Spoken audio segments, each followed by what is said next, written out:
Саламатсыңдар ма балалар? Бүгін бізде қазақ тілі пәні бойынша 3 сыныптың 83 сабағы.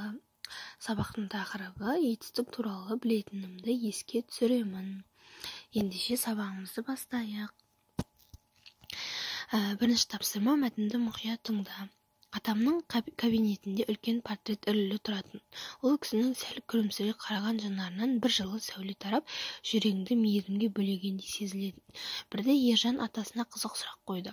Ата, ана кісі сіздің әкеңіз бе деп Әуезовтің суретін көрсетті. Атам Ержанға мойнын бұрып, кімді айтасың? Немересінің шошайған саусағының нені нысанаға алғанын көріп күліп жіберді.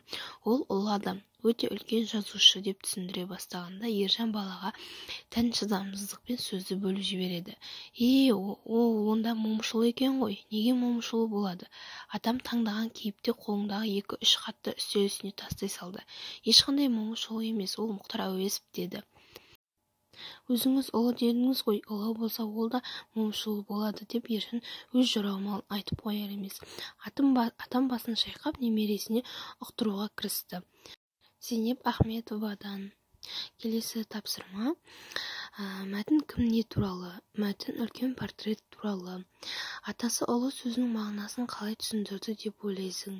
Атасы немересіне ұлы деген сөздің мағынасын атақты, бір туар, артында өшпес, тәлім тәрбиесі қалған адамдарды халық ұлы деп айтатынын айтты. Ал момышұлы дегендегі ұлы, ол тегіне қосылып жазылатын қосымша екенін, сол айтылған кісінің баласы екенін түсіндірді. Келесі тапсырма. Төмендегі қай пікір ақиқат екен мәтін бойынша тексер. Кіреберісте атамның портреті ілулі тұратын. Бұл жалған. Екіншісі, атасы немересіне ұлы сөзінің мағынасын түсіндірді. Бұл ақиқат. Үшіншісі, Ержанның жорамалынша портреттегі кісі момышұлы. Бұл ақиқат. Ұлы деп қандай адамды айтады? Сұраққа жауап бер. Жаз, етістікке сұрақ қойып астын сыз. Ұлы деп атақты, бір туар, артында өшпес, тәлім тәрбиесі қалған, ұрпағына үлгі болатын адам айтамыз. Бұл жерде етістік айтамыз. Олардың қандай қасиеттері атақты етті? Тиісті белгілемен белгіле.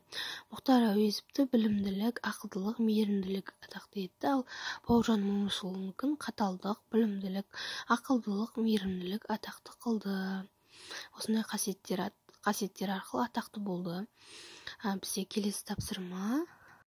Көп нүктенің орнына тиісті етістіктерді қою арқылы сөйлемдерді толықтырып жаз. Бізге керекті сөздер баяндалды, жазды. Мұхтар Әуезов Абай жолы романын жазды.